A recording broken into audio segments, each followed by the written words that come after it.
Hey everybody, it's Dina Rico from the Creativity Cave. I'm so excited to be stamping with you today. I have a great card to share with you. It uses the stamp set Going Global, which is the set we are focusing on this week at What Would You Stamp? And I hope that you will join us for this awesome challenge. If you don't have this set, make sure you pick it up. It is a great set and it's only available till the end of this month, which is the end of May, because it's not going to be in the new catalog. And I'm really bummed about it because I love the stuff that coordinates with it. So I am using both the stamp set as well as the paper stack called Going Places. And I'm just trying to pull it out here. It's kind of a mess right now because I've been using it quite a bit. But there's some really, well, and I sort of like pulled it apart. Well, things happen. It's okay. No judgment, right? So this has some really great patterns in it. And what I love about them, oh, see, that's supposed to be the back. Here, let's try that one more time. Really great patterns, really fun things that are great for masculine cards, which I particularly love. That is one of my most requested things is masculine cards and sympathy, which is a bummer, but you know, you never know when you're going to need one. Anyway, isn't that cool? I mean, look at how cool this is. Oh my gosh. This kind of reminds me of this one time when my girlfriends and I thought we would take the Martha Stewart Living magazine and their directions for marbling paper. And we had these like delusions that we were going to line all the envelopes for my girlfriend's son's wedding invitations with our gorgeous marbled paper. Let's just say that we ended up dumping it in the ravine behind my other girlfriend's house. It did not work out. So Martha, whatever.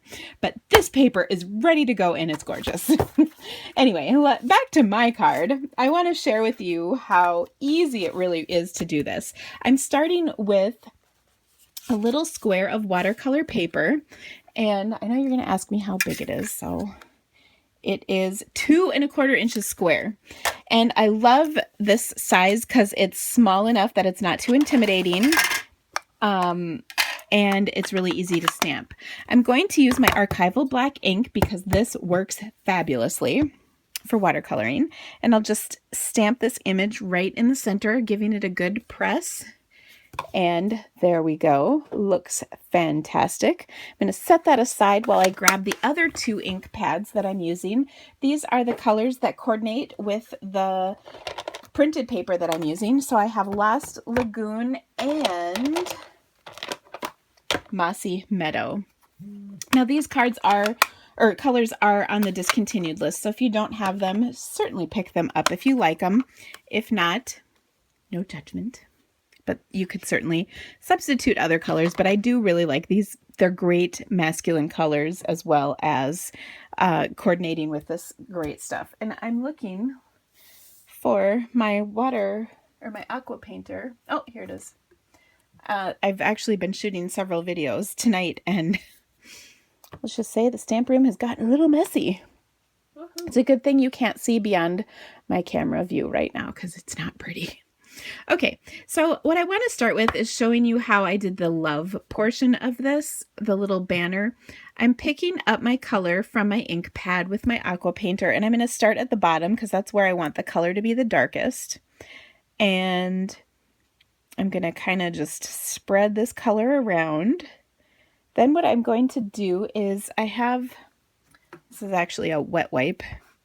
I have like you've seen me probably use the watercolor, my little burp rag from my kids.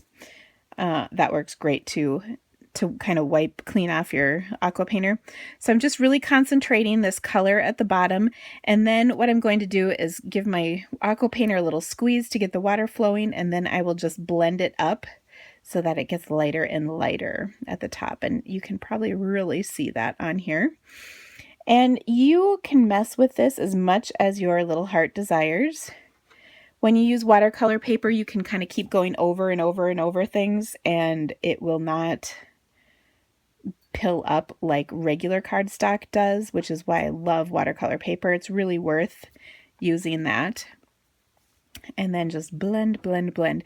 The other thing you can also do with watercolor paper that is kind of unique is you can erase somewhat. So if you clean off your brush, kind of dry it out, and then pick up color. Let's see how much we can get off of here.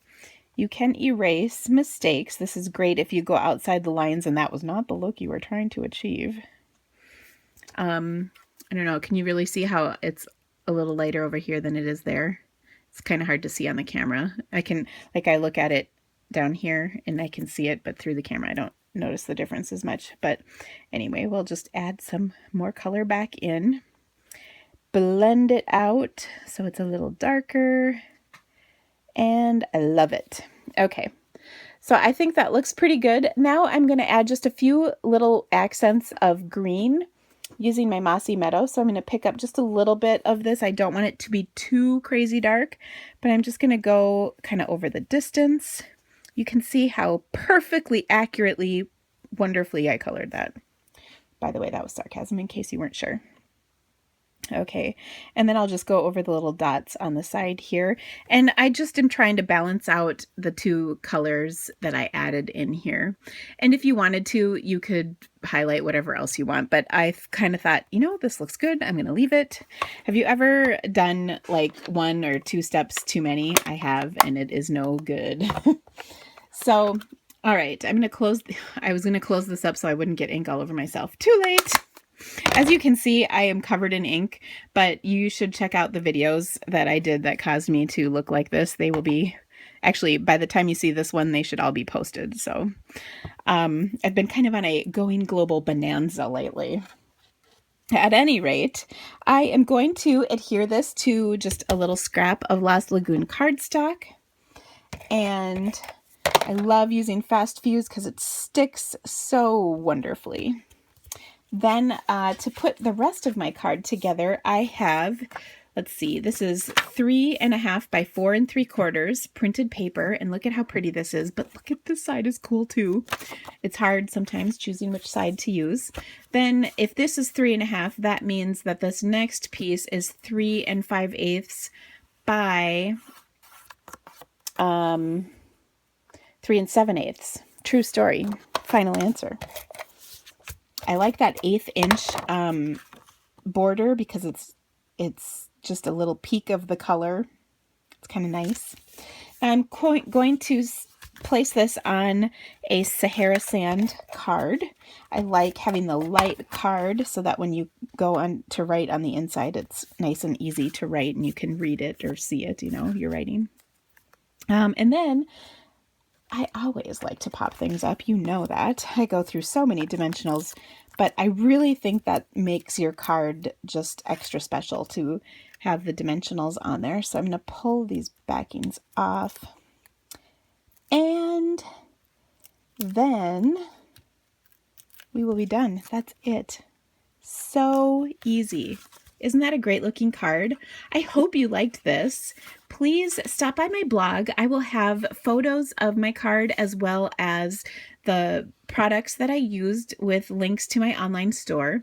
You can find a link to my video by checking out the description of this video. The link will be in there. And of course, if you need to purchase any of these items, please hit my online store.